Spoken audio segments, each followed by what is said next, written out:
welcome back to Big Joe's Reviews.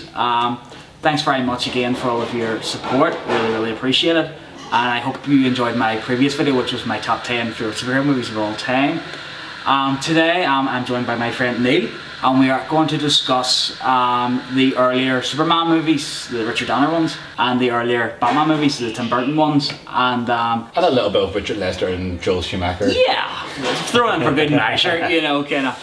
We'll also be chatting about the latest incarnations of the DC universe, and kind of just how they kind of influenced us, and you know why we love them and stuff, and then kind of their decline.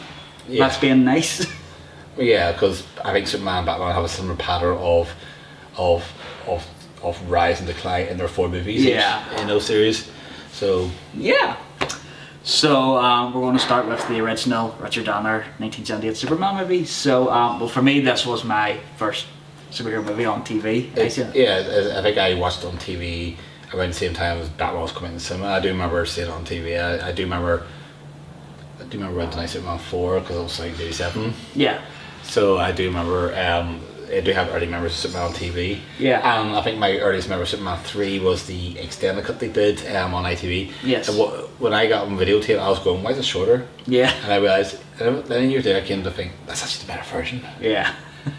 Yeah. But yeah, Superman, I think, I fell in love with that film even as a kid. Yeah. There's just a certain magic to it. A magic that I think's lost in cinema today, but that's just it. Yeah, I would agree. You know, it's not just fun. It has to be dark and political, and you have to think about it. You know, kind of. You know, but have you had a favourite scene? Just out of curiosity. Well, I do like Superman's first night. You know, I do like that. You know, when he rescues Lois Lane. Yeah. From the hideout, she goes, and when she falls. Yeah. I don't worry, miss. I got you. Yeah. You got me. You got you. Yeah. And then I do love the line goes, statistically flying's the safest way to travel, you know. Yeah. So he's trying to do the spiel, and then I do like the, you know, saving the cat from the tree, stopping Randy Quaid and his cohorts in that boat, you know, and saving Air Force One from a lightning storm. So I think that's it's a great intro for Superman's first night, because he's being heroic. Yeah. You're looking up to this guy. It's like, wow, this guy's amazing. Yeah. And the flying effects, I still think hold up, because I actually think they are. the work that went into making those flying effects, it just shows in every frame of that movie. Yeah. I still think Krypton looks amazing in Superman. Krypton's amazing. Yeah. You know, I think the reflective lighting they had on those suits. Yeah. Looks amazing. And it gives a very epic quality. It does, very grand. Yeah. I have to admit, my favourite scene is when Lois falls from the building, you know, and then he grabs the helicopter, you know, then that famous John Williams score just comes into play. It's just... Another thing I love about the Christopher Reeve movies is I love the build up to the titles in the opening credits. I love the dun dun dun dun dun, and the big S comes on screen. Yeah. And it's the one thing in Superman I also love that Brent Steiner brought that element of the big S coming on screen, because I always love the S coming on screen and then Superman comes on screen. I just thought that I every time I would put up I always go dun dun dun dun dun dun when the big S comes on. So I love the build up of those those scenes. And you know, I hear people say, oh, the squares are too long. I say, no, they're not. I miss credits. Yeah. I miss credits.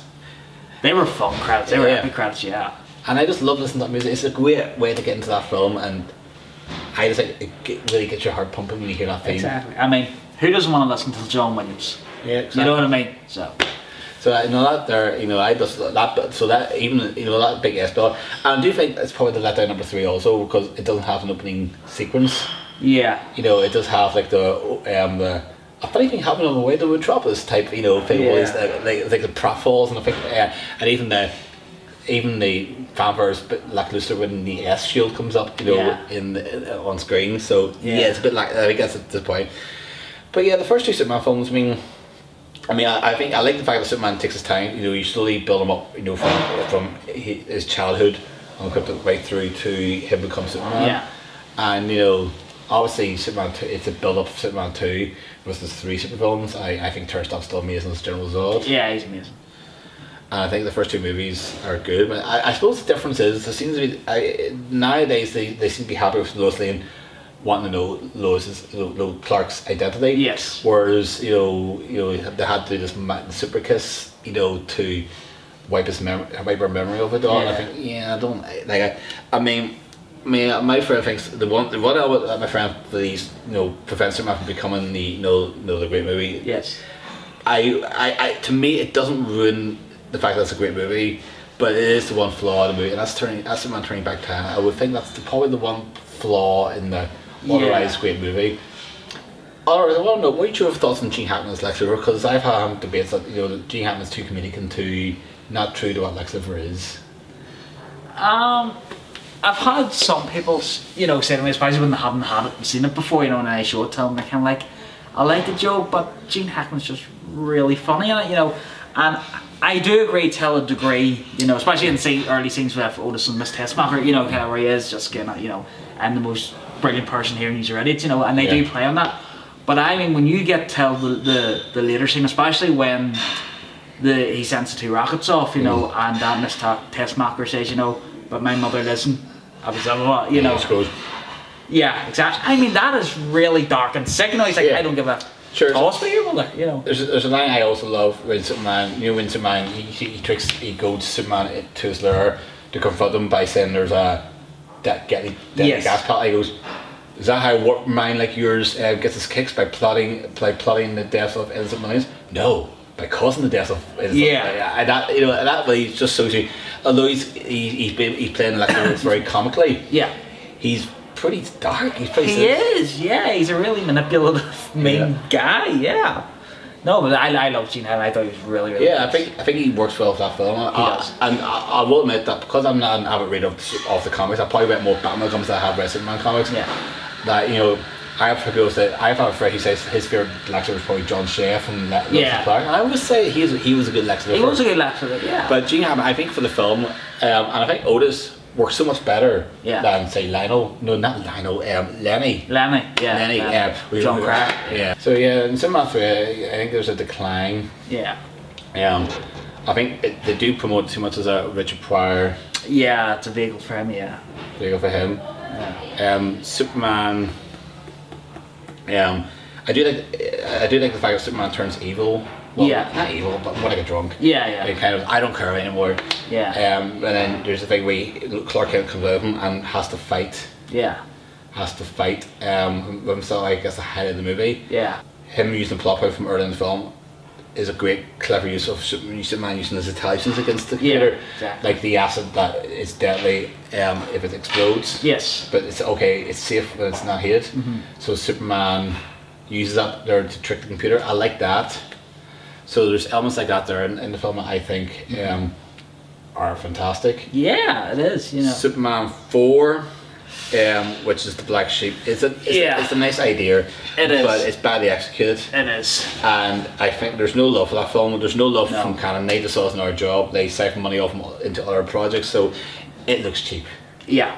Especially when you have the one use of one Superman. Yeah, it's a film 9 years later and it looks even more. It doesn't hold up in the way that Superman movie still does. And it was a 2.5 hour film cut down to 90 minutes, and the soundtrack is longer than the film. That's tell you something. And some things that will help make the film sound better, that will make the film flow better, are cut out. Will make the film better, but they were cut out. But that's, as I said, that was a great movie series went down. Yeah, just crash and burn. It had its heyday and then just like a candle went out slowly. I know, but it did pave the way for Batman. So 1989's Batman. To me, this is the comic film best. To me, this is the film that defined the genre. Yeah, easily. And I would say that to me puts it on the high, the high, I don't want to say pedestal, because I think that's a bit of a cliche, but it's the one that really spoke to me. It really showed how big, bombastic these films can be. And I love the tone of the first Batman. I love the visual style of Batman. I think Nicholson was amazing as the Joker. Keaton was just phenomenal as Batman. I mean, Batman '89 is an event. That's an event. I mean, Keaton. What I love about Keaton as Batman is I mean, as Tim Burton says, he's a guy who looks like he has to dress up as a bat to actually intimidate people. Yeah. So that is a great point, because I think it makes sense that Batman's wearing armor and and Bruce Wayne's not muscular. He's just an average looking guy. Yeah. I think that helps, because as Tim Burton says, that what's worked for his modus operandi. Yeah. I think Jack Nicholson as the Joker has a great mix of the flippant humor and psychotic killer. Yeah. I think that, to me, it's the Joker to me. It is. And his makeup, I love Nicholson's makeup. The grin is always there. Yeah. But when it smiles, it brings it to the extreme. Yeah. Especially when he puts the original makeup. Yeah. It's the one way you can hide. Yeah. And I also think Gotham City just looks fantastic. I think the advantage I think Batman has over Superman is Metropolis just looks like New York. Yeah. It is just New York. It is. Yeah. Yeah. Whereas Batman, the Anthem first, the Production designer. The production designer of the first movie, Gotham City looked very oppressed, very gothic. As Tim Burton said, he wanted it to look like the city had been, like probably pushing for New York got skewed and all that there. Yeah. And it, I think it gave Gotham City its own character. Yeah, absolutely. It's a city. It's kind of like a city that looks fantastic. You don't really want to live there. No, God, no way. And it's bad for tourists and stuff, as actually see the scene with Batman. Yeah. I mean, I love how Tim Burton was able to use the light and the dark to kind of for Batman to, to use modus operandi to scare. I mean, the criminals, which is what the whole point of Batman is, he's to strike fear. Yeah. So that first scene where you see him in the background with the cape Yeah. open in the background, they're just talking. Yeah. You just see the clouds. It kind of gives Batman a very supernatural quality that he does. That very he's mythic. Yeah. that he's using to intimidate the criminals. So I think I love that. Yeah, that works. Yeah. I love that take on Batman. And Keaton also made one other thing work. He wasn't able to turn the head, obviously. Yeah. So he had this little bird-like Bat turn. Bat turn. Yeah. He made that cool. He did. I think visually, another thing I love in the first Batman set-wise is the exterior of Axis Chemicals. Yes. There's a wee window, and apparently I read in the book, it was actually done as a Joker's grin, so that's why the window has a kind of... Yeah. I love the visual look to Axis Chemicals, and the Batmobile, I always prefer, that's my favourite Batmobile. I always prefer a Batmobile as a cool car with Bat motif, so yeah. I love Keaton's car. Yeah. My Batman Returns, because Batman Returns was the first one I saw in the cinema, I think Batman Returns made more of an impression on me. Okay. Because it's the first one I saw in the cinema, because I was only 6 when Batman Returns came out. I was still on age to see Batman Returns. Yeah. But I was tall for my age, so I was able to get in. I was in Blackpool with my dad. Mum and granddad were doing something else, but Dad took me to see Batman Returns. And it made some impression to the point where that film, Batman Returns, is the one that really made me fall in love with Tim Burton as a director. Yeah. I do think what I like about Tim Burton, he does capture, the protagonist is always like a freak or misfit. Yeah. So his Batman not being completely trusted, kind of being viewed as an outsider, kind of fits in with that. And I think it works with Batman because he's now, and I think Keaton's Batman being like a very isolated, very lonely guy, really adds to it, because Michael Keaton's Bruce Wayne is a bit more recluse. He doesn't have the Playboy image, but he's also a guy who fits in well with Tim Burton style. He's a guy he's uncomfortable in his own house. He's only comfortable in the Batcave. He doesn't even remember who he is when he first meets Vicky Vale, because he's so set on being Batman. Because Batman is who he is. Yeah, exactly. GT. So I do think Keaton captures that aspect. I mean, when I watch Keaton, even to this day, I watch Keaton, and there's things I go, I really feel for this guy. I really, you feel sorry for him. I really get. There's a sadness to him, and I think Keaton brings up, does that. But and I love Michael Gough as Alfred. I think he was our Alfred. He was a great Alfred. He was. And Pat Hingle, I think, was a good Commissioner Gordon, but I wish he had more screen time. Yeah, he's severely underused. He really is. Yeah. And then when they go to the Schumacher ones, he turns into the 1960s Commissioner Gordon. Who's completely hopeless without Batman. And as much as I love the 60s series, I do ask myself when I was watching there, how the hell did they survive without Batman? Yeah, it's true. And Batman's always complimenting the police force, and why are you complimenting their police force? They didn't do anything. They don't. Exactly. They can't even get the right directions whenever you tell them to come and collect the criminals in their hideout. So so I felt Commissioner Gordon got with just a lot there in Schumacher's too. And And I think it's unfair how Tim Burton was let go from films because they thought Batman Returns was too dark. Yeah. And Tim Burton had toyed with it, but he said that he said that they went to him going, "Are you sure you don't want to do any other films?" They actually wanted Tim Burton out because they thought Batman Returns was too dark. I think. Well, here's the thing. See the reason why people complain about Batman Returns were the reasons I loved it. As a kid, I loved picking bite the man's nose. Yeah, exactly. It's cool. Yeah. It's cool. It is. So I love the visual. I mean, Michelle Pfeiffer's always going to be Catwoman for me. Exactly. Yeah. Same here. And another plus point in Batman Returns, Christopher Walken was Max Shrek. Yeah. It's Chris Walken. You know. Yeah. Enough said. Yeah. So I do think he's another plus. He's actually he's the kind of the link between the two villains. I think he kind of works as well as a third villain. He does. Yeah. And then there's elements, and then if we go into the later ones, obviously there's elements of Batman Forever that are very comic bookish, very cartoony. Yeah. And then there's elements which are very serious and very dark. I mean, I do like Robin, story in there. Even though Robin doesn't really do much when he becomes Robin at the end. Yeah. But it's got a good mix, I think, and I think Tommy Jones, when you watch it now, you can tell that Tommy Jones did feel threatened by Jim Carrey, as he asked Jim Carrey, quoted saying. So you watch Batman, Tommy Jones is just trying to outdo him. Yeah. Yeah.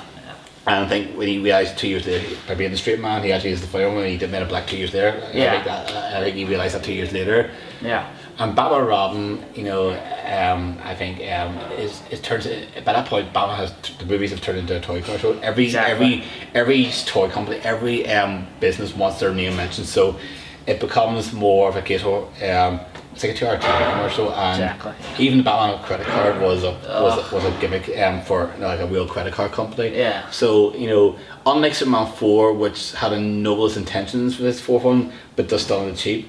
Batman Run had a budget, but it felt like it was being very mocking of the source material, and kind of moving away from what the tone was. It's interesting because the trailer for the first Batman was rushed because they thought, because Keaton was a comedy actor, they thought, it's going to be like a 60s Batman, so they rushed out a trailer to show how dark Batman was. Yeah. And by the time we get to Batman Robin, it has become the 60s Batman. Yeah. But minus the humour. Exactly. But Batman Begins, I remember at the time I was not keen on the real world because I felt it was moving too far away from the comics. This is me at the time, and then I watched the film and I went, "This is bloody good." Yeah. I thought an art house superhero movie. Yeah. Almost, yeah. Well, to this day I still consider Batman Returns. I still call Batman Returns the avant-garde of comic films. Yeah. Because it's very unique. It's a kind of film you don't do it about. But Batman Begins feels more like an urban crime thriller with Batman in the real world rather than in the comic world. If that makes sense. Yes. Christopher Nolan tries to give it a bit more of a believable, Yeah. So, I mean, Ra's al Ghul is not immortal like he is. There's no Lazarus Pit. So there's elements, there's got big elements in there, but it's more based on reality. Yeah. And I think what I like about Batman Begins, it really delves into Bruce Wayne's origin, because up till then, everyone knows Bruce Wayne's parents were killed as a kid. But I think Batman Begins is the first time any Batman film has done this period between his parents being killed and becoming Batman. Yeah. Batman Begins, I think, is the first one that actually chronicles that period between the two. Young boy tells Cape Crusader. And what he did become Batman, and all that there. So I think like Superman movie, it kind of delves a bit more into the intervening years. Yes. And I think that works. And Nolan does this kind of non-linear approach. And I think his Gotham City works. Visually, I don't think Christopher Nolan's Gotham City grabs me in the way that Anthem versus production design in the first one. Okay. But it does. But at the same time, but similar to Tim Burton's Gotham City, it still has a character of its own right. If that makes sense. Yes. And I think one thing I did like about his Gotham City was these underparts. Yeah. I like that part of his. Where Falcone's club would be and stuff. Yeah. I like that aspect of Gotham City, and it's also in The Dark Knight when when the Joker is doing his shootout. Oh yeah. So I do think you know, his obviously still has Crowder, so it does show that with Anthem first, and it's much better than the Schumacher ones, obviously. Yeah. No Neill and Light. I think just visually, I just love these oppressed look of Anthem versus. That's just me personally, but so don't get me wrong, I do like Nolan's take. And then that brings us to The Dark Knight. Yeah. Which I will admit, I was dubious when Heath Ledger was announced as a joke because I haven't really seen much of Heath Ledger. Yeah, exactly. And you know, and on a more superficial one, I was a bit concerned about the Joker actually having makeup because I also used to the Joker being bleach skinned and from the chemical waste, and obviously, and I think looking back on, I think it was the right decision to do in Nolan's take because Nolan's is more realistic, more realistic, and you know, and Heath Ledger, you know, is phenomenal as a Joker. I mean, he nails that part, and it's just sad he died so young. It is, yeah. And there is I actually do think there's a scene in Dark Knight that kind of mirrors Nicholson in the first one. The bit with the van, you know, the bit where after he comes out of the van after is upturned. Yes. And he goes, "Come on, hit me!" Yeah. And the bike, and he just kind of goes, "Yeah," and the bike crashes on the side. Yeah. To me, that kind of parallels the bit in the first movie where Batman's in the Batwing about the fire, and Joker's looking at the Batwing, comes toward, he goes, Come on, you son of a bitch, come to me. Yeah. Come on, you gruesome son of a bitch. And I thought that scene in Dark Knight kind of mirrors that they're kind of face off. That's sort of it. There you go. And you know, people always say who's the best Joker, Ledger or Nicholson. No, Jared Leto's come into the equation. At this point for me, but I'm talking about live action Jokers because Mark Hamill, you know, is a great Joker. But at the moment, just talking about the live action Jokers, and I think Nicholson and Ledger I don't compare. They're two totally different entities, and they're both true to different eras of the Joker. Yeah. Just like Cesar Miller was unique as his Joker in the 60s Batman. Exactly. I know. Off their time, as they say. You know. Yeah. Yeah. And what's your feelings on The Dark Knight Rises? It's probably the Return of the Jedi of the trilogy. Yeah. Yeah. I like Tom Hardy as Bane. Yes. I do think it's a better take on Bane. Yeah. Than the one in Batman Robin. Oh god, yeah, by a long shot. By a long shot. However, I do say that the Batman Robin Bane had the right look, but I do think that Bane in Batman The Dark Knight Rises is a better version. It's just that they went away from the comic book more, like there was no Venom. Yeah. But they did have the iconic scene of breaking Batman's back. Yeah. I do find there's so many flaws with the logic of The Dark Knight Rises, but I still find it's the weakest of the three. Yeah. I don't know what you think. Yeah, the classic. Yeah. You know. Yeah. I do think Tom Hardy's great. No, I think. Oh yeah. I mean that their opening. I do like opening scene on the plane. I think that's a great opening. It's a very good opening. Very practical effects. Yeah. The only thing looking back on the Dark Knight trilogy, now I think is he's not really Batman for very long when you think about it. Yeah. You know, whereas he just feels like he's Batman for a few months, then disappears for 8 years. I just feel like that's the one flaw. I think he's not really been Batman long enough, to be like a whole, a whole rogues gallery. Yeah, exactly. Yeah. It's also interesting that in the Dark Knight, Bruce Wayne's two greatest loves from the comics are both in that one film. Yeah. Celia Kyle and Talia. Exactly. So I do think that's that I do like that approach, but I do think that was the one thing I thought, was the point of the flaw. I think he's not Batman long enough to make an impression like he did in the other universes. Yeah. Because I mean, even the DCEU with Ben Affleck Batman, he's a Batman who's been Batman for 20 years, so he's an older Batman. Yeah, exactly. He's been Batman for a longer point. Yeah. So he's more jaded Batman. But I always think, do you know what I mean? I just feel like that was a wasted opportunity in the Dark Knight Rises. Don't get me wrong. I mean, it's a great. Yeah. It's a great. I do think I want to say while we're talking about the Dark Knight trilogy, Gary Oldman I think is the best Commissioner Gordon. Hands down. Yeah, he's my favourite actor. And when it was announced that Gary Oldman was going to be Commissioner Gordon, I was so psyched. And also, when you look at him with the glasses and the moustache, he clearly looks like Commissioner Gordon from year one. Yeah, he's like, about a long shot. So I would say he's the best Commissioner Gordon. Yeah. I always debate about who's the best Alfred because every Alfred I liked is great. I mean, I love Michael Gough. Yeah. And so between Michael Gough and Michael Caine, they're both great Alfreds, but I do love Michael Gough and I do love Michael Caine. Yeah. But Commissioner Gordon, because Paddington has so little screen time, I think Gary Oldman's Gordon feels like they captured that relationship that they had in the comics. So I think that Dark Knight did that one better. Yeah. Yeah, absolutely, by a long shot, yeah. You know, Gary for me all the way. yeah. Yeah. So it's just that relationship really worked, and so that was a plus point. I do think the ending of Dark Knight Rises goes, it's just too many plot holes. Yeah. But most of them not have a plot hole. Exactly. It's whether or not the plot hole's obvious or not obvious. Yeah. True. But looking back on the Dark Knight trilogy, I do think they rushed out a DCEU straight after that, and I think it was like rushing a new take of Batman, and to the point where I think the DCEU is a universe that I want to like. Yeah. But DC are trying too much to have a bit of the Marvel pie. I think they should focus on making good films. Yeah, exactly. Rather than trying to have their own universe. Yeah. Because Ben Affleck, years ago I never liked Ben Affleck. I thought he was too much of a pretty boy. My opinion has changed on Ben Affleck in recent years, and he has potential to be a great Batman. Yeah. Unfortunately, the two films he's done haven't been that great. Yeah. So I mean that's not Ben Affleck's fault. No way. I mean that warehouse fight in BVS. Yeah, that was. I mean, and then and also as a fan of the Arkham games, the Arkham City games, series, that fighting kind of really took nods to the fighting style in that game. So I like that visual style. Yeah. But Martha, it's just it's often mocked, but I do think that it's also been too soon straight after the Dark Knight. Yeah. However, there's so much TV shows now that I don't really get a chance to watch them all. I haven't watched all the DC shows. I don't know about you. Yeah. But they've done Gotham. I wasn't a fan of Gotham because I think they're focusing too much on the villains at a point when Bruce was a kid. I think the villains shouldn't be there until after he's Batman. Yeah.